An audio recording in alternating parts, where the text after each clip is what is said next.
ఆంధ్రప్రదేశ్ని మంథా తుఫాను ముంచెత్తనుందని వాతావరణ శాఖ హెచ్చరించింది. మంథా తుఫాను కాకినాడ సమీపంలో తీరం దాటే అవకాశం ఉండడంతో రెడ్ అలర్ట్ జారీ చేసింది.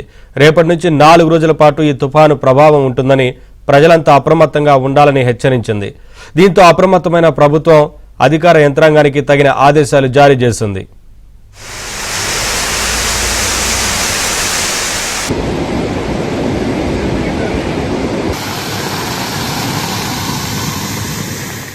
మంథా తుపాను ప్రభావం ఈసారి విశాఖ నుంచి తిరుపతి వరకు ఉంటుందని వాతావరణ శాఖ అధికారులు నిర్ధారించారు. బంగాళాఖాతంలో ఏర్పడ్డ తీవ్ర వాయుగుండం 24 గంటల్లో తుపానుగా బలపడనుంది. ఈ క్రమంలో ఆంధ్ర రాష్ట్ర ప్రభుత్వం అప్రమత్తమైంది.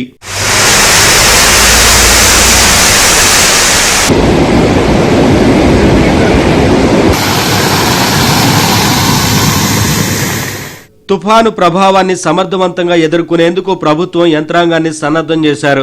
ముఖ్యమంత్రి చంద్రబాబు నాయుడు టెలికాన్ఫరెన్స్ ద్వారా వివిధ శాఖల ఉన్నతాధికారులకు, తుఫాను ప్రభావిత జిల్లాల కలెక్టర్లతో స్వయంగా మాట్లాడారు.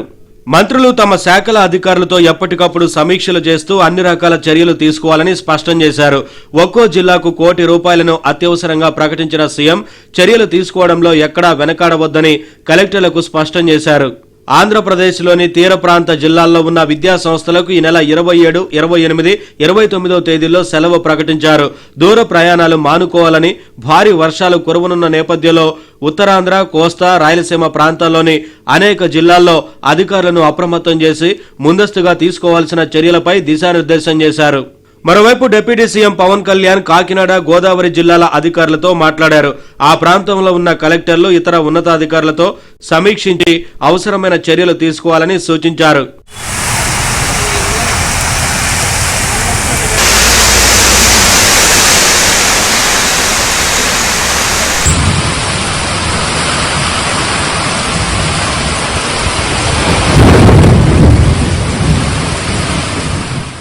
మరోవైపు హోంమంత్రి అనిత విపత్తుల కార్యాలయానికి వెళ్లి తుఫాను ప్రభావ పరిస్థితిని అడిగి తెలుసుకున్నారు. ఎక్కడికక్కడ ఎంతవరకు ఏ స్థాయిలో తుఫాను ప్రభావం ఉంటుందనేది ఆరా తీశారు. అధికారుల నిర్లక్ష్యం వహిస్తే కఠినమైన చర్యలు తీసుకుంటామని, 4 రోజుల పాటు అందరూ అప్రమత్తంగా ఉండాలని కోరారు.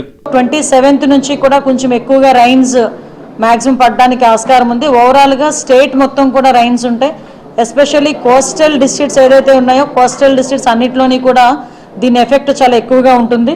కాబట్టి ఇది ఇంచుమించుగా ఒక 100 kmph అంటే గాలి అంటే విండ్ కూడా ఇంచుమించుగా 100 kmph రావడం జరుగుతుందండి.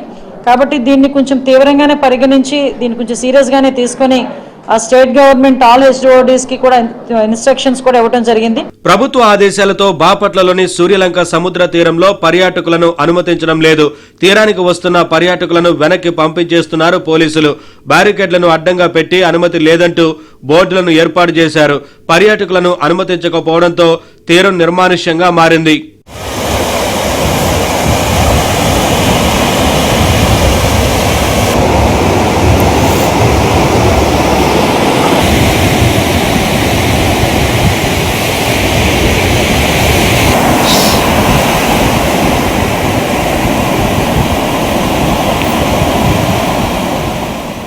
భారీ వర్షాల నేపథ్యంలో చిత్తూరులోని పలు గ్రామాల్లో దండోరా వేసి ప్రజలను అప్రమత్తం చేస్తోంది అధికార యంత్రాంగం. ఎడతెరిపి లేకుండా కురుస్తోన్న వర్షాలకు ఎస్ఆర్పురంలో వాగులు, వంకలు పొంగి పొర్లుతున్నాయి. పాపిరెడ్డి పల్లెవాగు, జిఎంఆర్ పురం వాగుల ఉధృతితో సుమారు 10 గ్రామాలకు రాకపోకల అంతరాయం ఏర్పడింది. వాగు ఉధృతంగా ప్రవహించడంతో వాగును దాటేందుకు గ్రామస్తులు తీవ్ర ఇబ్బందులు పడుతున్నారు.